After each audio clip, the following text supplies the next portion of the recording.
Hey guys, I want to talk about how I got my first federal government job.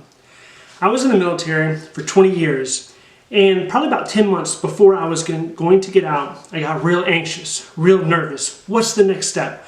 What do I want to do? I looked towards government because I wanted to live in the DC area, so I wanted to explore those type of opportunities. But when I first got into US jobs, man, I was lost. It is a convoluted process. Like, it is seriously confusing. You're used to, say, I don't know, Facebook, Instagram, those intuitive type systems, and then you go into a site like USAJobs and you're like, what the heck is this? What did I stumble into? Who designed this? So it was a learning curve, and I was constructing my resume. I didn't know exactly what went into a federal resume.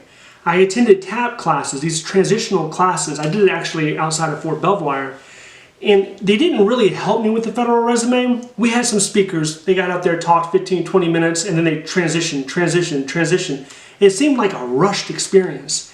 So there I was left not really knowing what was going on. I was looking at YouTube videos, I was trying to read Reddit posts, and it was a mess. There's that whole section about upload your DD-214. Well, I was transitioning. I didn't have a DD-214, so I'm trying to figure that out. Like, what am I going to put? Am I going to put a Word document saying, hey, I'm still transitioning, I'm not on terminal leave yet? No, what I really needed was a statement of service, but I found that out much later. So I'm looking through these positions. I'm trying to gauge where my proficiency is at. Like, what GS level should I be even looking at? In fact, if you're in the military and you want to know what GS grade you should be targeting, check out my video above. So I finally had a semblance of a resume that I thought was going to get me something. I took that resume, I started applying.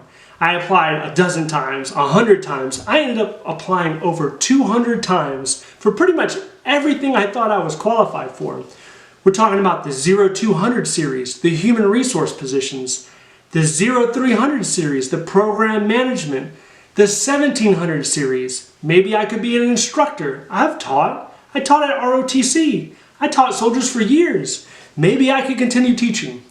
So with all those applications, I had over 100 rejections. It took some time. It wasn't overnight. So every morning I would wake up and I'd check the inbox. And I'd be like, oh my goodness, what is going on? Another rejection, another rejection. And after so many rejections, eventually, that really gets at you. That really it targets your core. It kind of makes you question yourself. Am I even qualified? What am I doing? But I did have some referrals. I did have some interview requests. And at the time, I was in North Carolina. So for one interview request, specifically for one, I drove from Elizabeth City all the way to Washington, D.C. We're talking about like a 3.5 hour drive at least, just to do a 45-minute interview in person. This was before the pandemic. And at the end of that interview, I thought I nailed it. I thought I hit it out of the park. But no, that came with another rejection too. But not to worry. I had another human resource interview coming right up.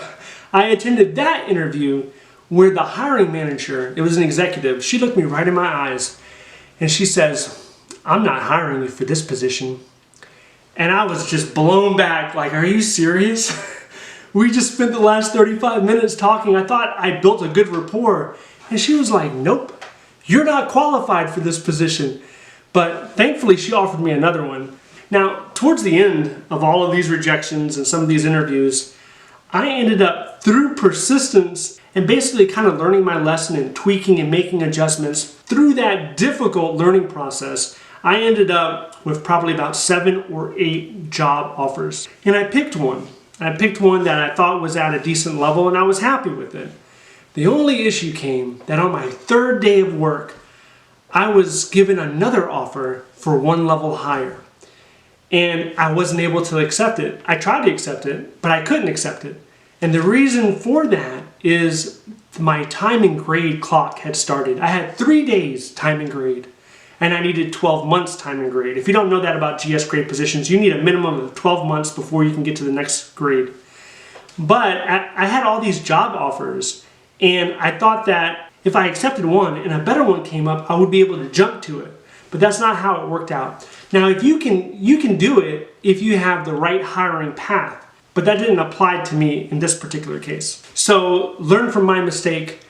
Make sure you want the job and you're satisfied with it when you accept it and you show up on your first day, which is called EOD, entrance on duty.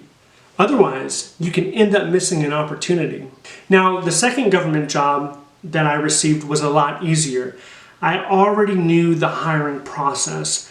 I knew how to make my resume stand out, what I was truly qualified for, and I was already in the government system. So as a word of encouragement for anybody who's just entering in, I do believe that the second time is a lot easier. So if you're struggling and it feels heart aching and you're just going through the mud right now with the hiring process, believe me, I empathize with you. I feel you. I was there and I know how difficult the struggle is. So whatever I can do to provide assistance, I try to do in the way of these YouTube videos, but feel free to reach out. Well, that pretty much wraps up this video. If you have any questions or comments, please leave those down below. If you like this video, please click like and subscribe. Thank you for watching, and I'll see you in the next one.